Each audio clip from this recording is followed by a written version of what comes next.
દર્શક મિત્રો and coverage ન્યૂઝમાં આપનું સ્વાગત છે। સમાચારમાં વાત કરીએ તો અમદાવાદના કોંગ્રેસ કાર્યાલય પર થયેલા પથ્થરમારા બાબતે એલિસ બ્રિજ પોલીસ સ્ટેશનમાં બે અલગ-અલગ ફરિયાદો નોંધાઈ।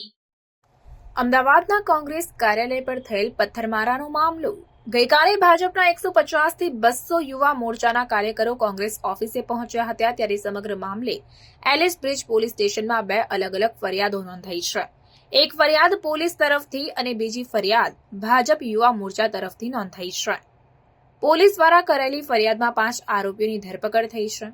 આપને જણાવી દઉં કે સીસીટીવી અને વિડીયો ફૂટેજના આધારે આરોપીઓની ધરપકડ કરવામાં આવી છે। મોબાઈલ વિડીયો અને સીસીટીવીના આધારે પોલીસ આગળની તપાસ કરી રહી છે। ઘટના સ્થળે હાજર પોલીસ કર્મીઓના નિવેદન પણ લેવામાં આવશે।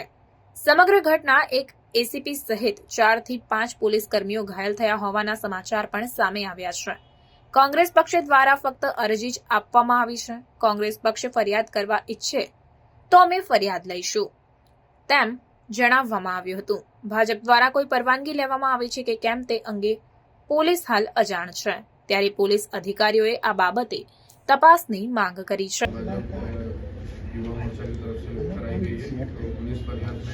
एक्शन लेते हुए वीडियो और सीसीटीवी को देखते हुए हमने 5 लोगों को भी अरेस्ट किया। સર પહેલી જે ફરિયાદ છે કોની લેવામાં આવેલી છે અને જે આખો મામલો હતો ક્યાંથી શરૂઆત થઈ આ પથ્થરમારાની? ये जो भी एजिटेशन कल हो रहा था, प्रोटेस्ट 4:30 बजे के आसपास हो रहा था, इसमें प्रोटेस्ट थोड़ा ज़्यादा हो गया और उसमें एक तरफ से कहीं से पत्थरमारी शुरू हुई तो दोनों तरफ से जो है पत्थर की घटना सामने आई।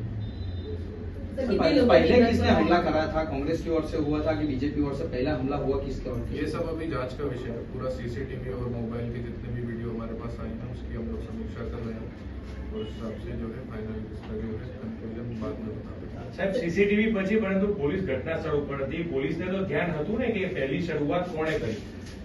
देखिए प्रोटेस्ट काफी ज्यादा लोग मात्रा में थे और पुलिस जो है बंदोबस्त और मैनेज करने में बिजी थे, तो ये सब समीक्षा का विषय है और इसमें हमारे जो पुलिस के जवान थे उनका भी निवेदन लिया जाएगा। उस हिसाब से फाइनल कंक्लूजन पता चलेगा कि कैसे તો સાહેબ આટલી સંખ્યામાં લોકો આવવાના હતા, ખ્યાલ હતો છતાં પોલીસ ફોર્સ પૂરતો પ્રમાણમાં ન હતો તેવી વાત હતી, હકીકત શું છે? नहीं, ये बात सच नहीं है। पुलिस पूरे बंदोबस्त में थी और ज्यादा काफी बंदोबस्त लगाया गया था पर किसी वजह से ऊपर हो गया और तुरंत ही उस पर काबू पा लिया गया। सर केवल पुलिस अधिकारी कर्मचारी घायल થયા છે આની અંદર? 4 से 5 पुलिस अधिकारी घायल हुए हैं और फ्रैक्चर सर में लगी है और किसी भी साथ में उनके पैरों में लगी है। સર એમએલએનું નામ હતું તો એમએલએ ની તપાસ થઈ છે, તેમને બોલાવવામાં આવે છે પોલીસ સ્ટેશન? ये सब इन्वेस्टिगेशन का विषय है तो अभी इस बारे में मैं कोई कमेंट સર અત્યારે કેટલા લોકોની ધરપકડ કરી છે? તમામ કોંગ્રેસના જ પકડાયા છે કે બીજેપીના બી પકડવામાં नहीं, આવ્યા? धरपकड़ जो हुई है वो कैमरे और वीडियो एनालिसिस के बेसिस पे हुई है, कोई भी पार्टी के बेसिस पे किसी का धरपकड़। સર આ પકડાણા જે કયા પક્ષના આરોપીઓ છે, કયા પક્ષ સાથે જોડાયેલા હતા? બેકગ્રાઉન્ડ શું પાંચેનો नाम सर ये अभी अरेस्ट हुआ है तो इस बारे में मैं कुछ कमेंट नहीं कर पाऊंगा। ये इन्वेस्टिगेशन का विषय है। સાહેબ કોંગ્રેસનો આક્ષેપ છે કે આક્ષેપ છે કે સાહેબ પોલીસ અમારી ફરિયાદ નથી નોંધી અને તમે બીજેપીની ફરિયાદ લઈ લીધી છે, શું હકીકત? नहीं है, ये बात सच नहीं है। कांग्रेस ने जो एक अर्जी दी है तो उस अर्जी में भी तपास कर रहे हैं और फरियाद देने कोई आया नहीं है कांग्रेस पक्ष से। अगर वो फरियाद देते हैं तो देंगे। सर प्रोटेस्ट किया तो परमिशन लिया था क्या आप लोग से पुलिस स्टेशन से? ये प्रोटेस्ट हुआ था और इसमें जो है पुलिस को जानकारी हो गई थी थोड़ी देर पहले तो नहीं परमिशन लिया था कि ऑन नहीं? रेकॉर्ड परमिशन આપેલી હતી ભાજપને? ये इन्वेस्टिगेशन का विषय है ये तो इसमें मैं સર ઘણે હા કે ના ખાલી ये इन्वेस्टिगेशन परमिशन दिए थे कि नहीं सर? इतना तो मैं इसमें तपास चल रही है तो इस हिसाब से मैं बताऊं। જો સાહેબ ફરિયાદ નહીં મળી હોય તો ભાજપના કાર્યકર્તાઓ આગેવાનો વિરુદ્ધ કોઈ ફરિયાદ અલગથી નોંધવામાં આવશે જો વિધાઉટ પરમિશન પ્રોટેસ્ટ હશે તો?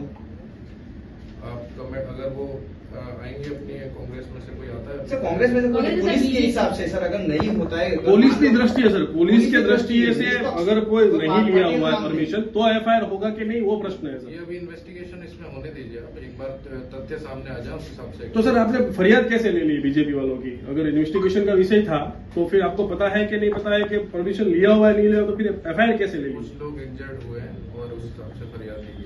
सर आईपीसी एक्ट बदलाव में आया है क्या 1 जुलाई से? तो उसमें आप केस में लिए हैं कि पुराने केस से लिए हैं? नवा कानून में लिया गया है सारा और राइटिंग के सेक्शन लिए गए। सर अभी कौन कौन से मुद्दे पे पुलिस जो है इन्वेस्टिगेशन करेगी, कौन कौन से थियरी पे? अभी खबरों के लिए चैनल को सब्सक्राइब कीजिए, खबरों का नोटिफिकेशन पाने के लिए बेल आइकॉन को जरूर दबाएं।